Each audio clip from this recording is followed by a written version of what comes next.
We know that the practice of privilege can be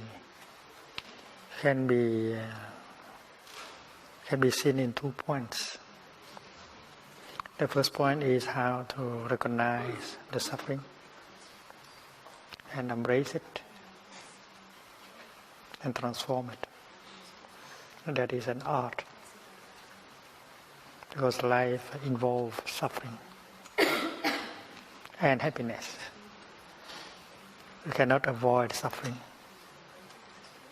So you have to accept suffering. You have to learn how to suffer. If we know how to suffer, we will suffer less, much less. And we will learn a lot from our suffering. And we know how to make good use of the suffering in order to create happiness. The way we grow lotus flower. In order to grow lotus flowers, we need the mud. So suffering is a kind of mud that we need in order to generate the feeling of joy and happiness. So the first point, the first aspect of the practice is how to recognize suffering and to embrace it and to transform it. And we speak of the art of suffering. It seems that His Holiness the Dalai Lama has written a book with the title The Art of Happiness. We need a book, The Art of Suffering. We have to learn how to suffer. Because we know that if we know how to suffer, we suffer much less. And we can learn from our suffering and make good use of our suffering. And as true practitioners, we know that, and we have our own experiences as how to suffer.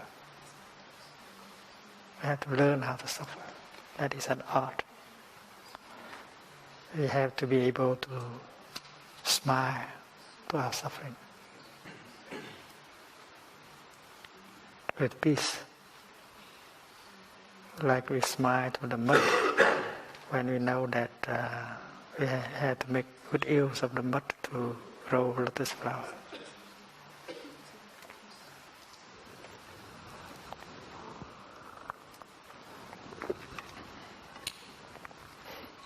There are big blocks of suffering.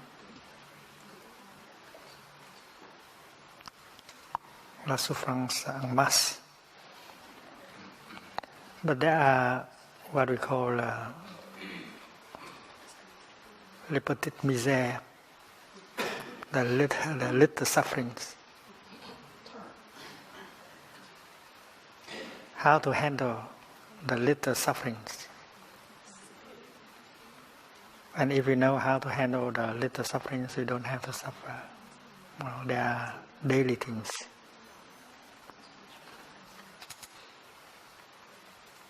Les petites misères de la vie quotidienne. And we know how to handle these little moments of suffering. And we should be able to share our practice with the people who come to us. So we are not afraid of these little miseries, little sufferings, because we know how to handle them. They are part of our daily life. And then when suffering has become a block,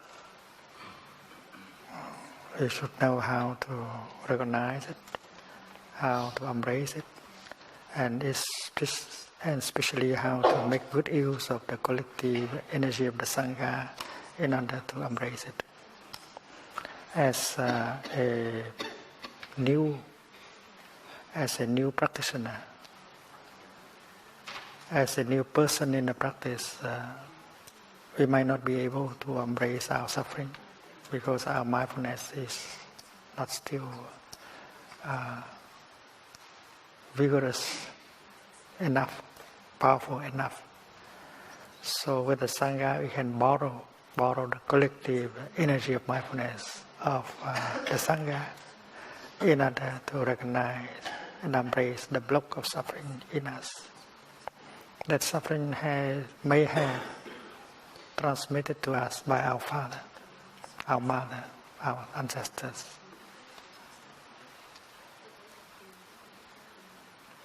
And if we know how to recognize, embrace and transform it, we do it for our father, our mother, our ancestors.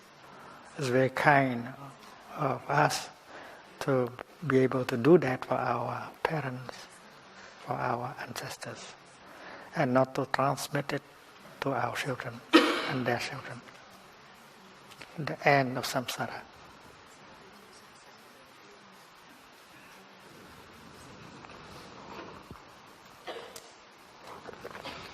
Many people who have read about the practice of plum village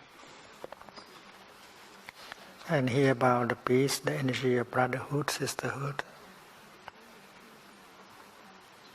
And when they come to plum village and they actually sit with us and walk with us, they feel that energy, the collective energy, is something very real and not just something people talk about. And when you allow yourself to be embraced by that collective energy of mindfulness and peace, you feel much better. You feel that the just suffering is beginning to transform. So taking refuge in the Sangha is a very crucial practice. Monks, nuns, lay practitioners sitting together, they come in phase, and the energy of mindfulness can be powerful.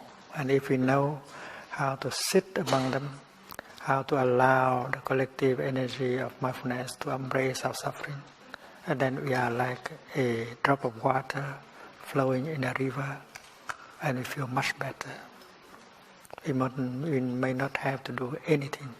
We just allowed ourselves to be embraced, allowed our suffering to be embraced by the collective energy of the Sangha. And that is the greatest gift that the Sangha can make to the people who come.